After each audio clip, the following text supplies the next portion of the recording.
डोक्याच्या त्वचेवर चट्टे येत आहेत, खूप खाज सुटतेय, हे कदाचित स्काल्प सोरियासिस असू शकतं. आता ह्याबद्दल मनात खूप प्रश्न येतात, साहजिक आहे. पण घाबरण्याची अजिबात गरज नाही. आज आपण डॉक्टर बाबासाहेब रेणुशे यांच्या अनुभवाच्या आधारे हा आजार नक्की काय आहे हे अगदी सोप्या भाषेत समजून घेणार आहोत. बऱ्याचदा सोरायसिसची सुरुवात अगदी अशीच होते.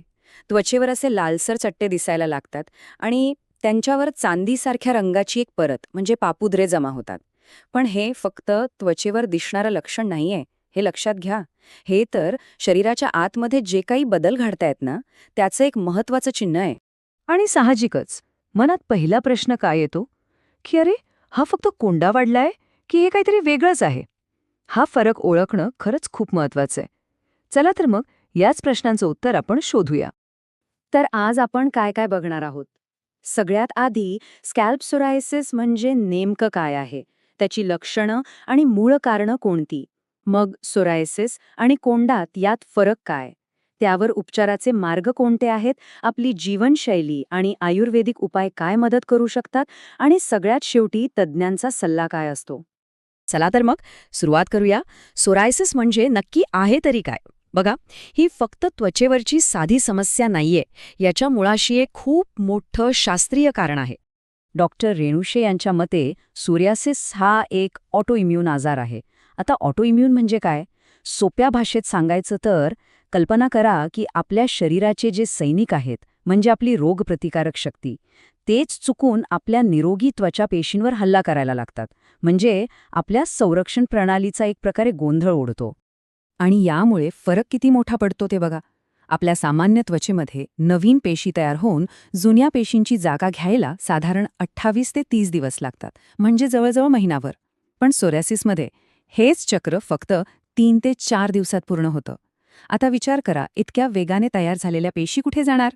त्यांना जायला जागाच नसते आणि म्हणूनच त्या त्वचेवर जमा होतात आणि ते जाडसर चट्टे तयार होतात.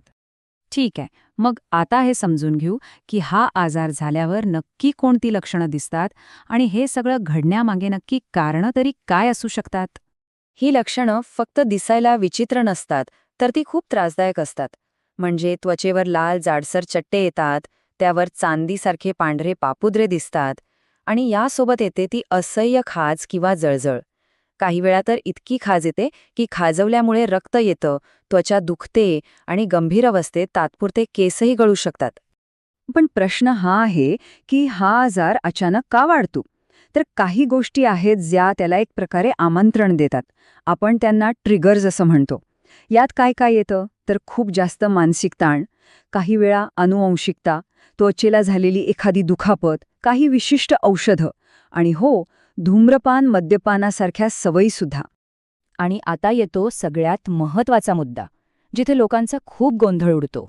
तो म्हणजे कोंडा आणि सोरायसिस या दोन्हीमधला फरक ओळखणं हे योग्य उपचारांसाठी सगळ्यात जास्त गरजेचं आहे.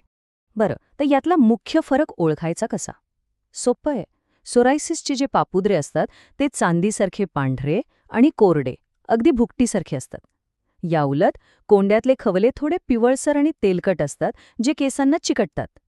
आणि हो, अजून एक मोठा फरक, कोंडा साधारणपणे फक्त डोक्याच्या त्वचेपुरता असतो, पण सोरायसिस मात्र केसांच्या रेषेपलीकडे जाऊन कपाळावर, मानेवर, अगदी कानांपर्यंत पसरू शकतो. पण एक चांगली गोष्ट ही आहे की यावर नक्कीच नियंत्रण मिळवता येतं. आणि यासाठी आपल्याकडे आधुनिक वैद्यशास्त्र आणि आपला पारंपरिक आयुर्वेद हे दोन्ही मार्ग खूप प्रभावी ठरू शकतात.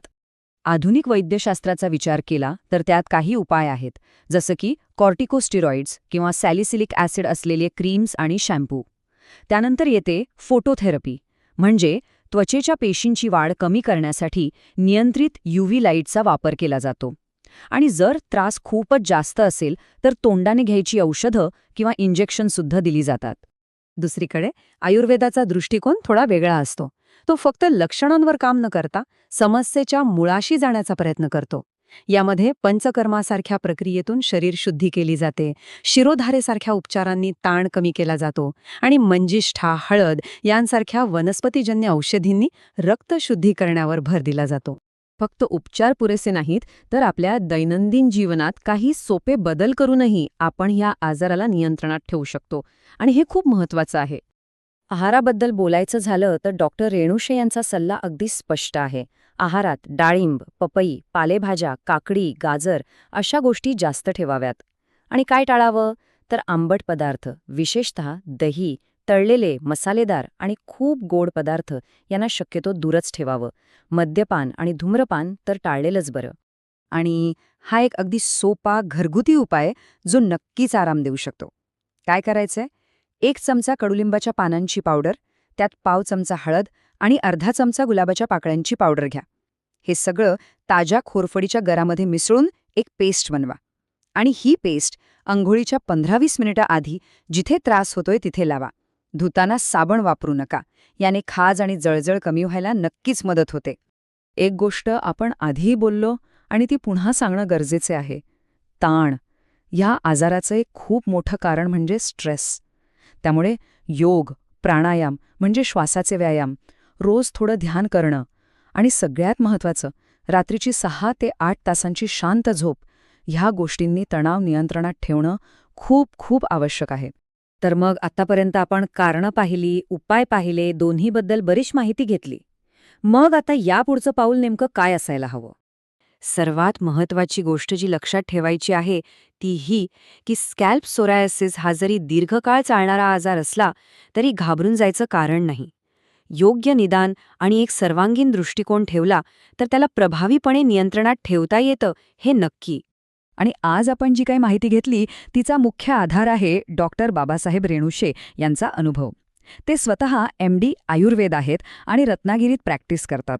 विशेषतः त्वचेच्या आजारांवर उपचार करण्याचा त्यांचा खूप मोठा अनुभव आहे.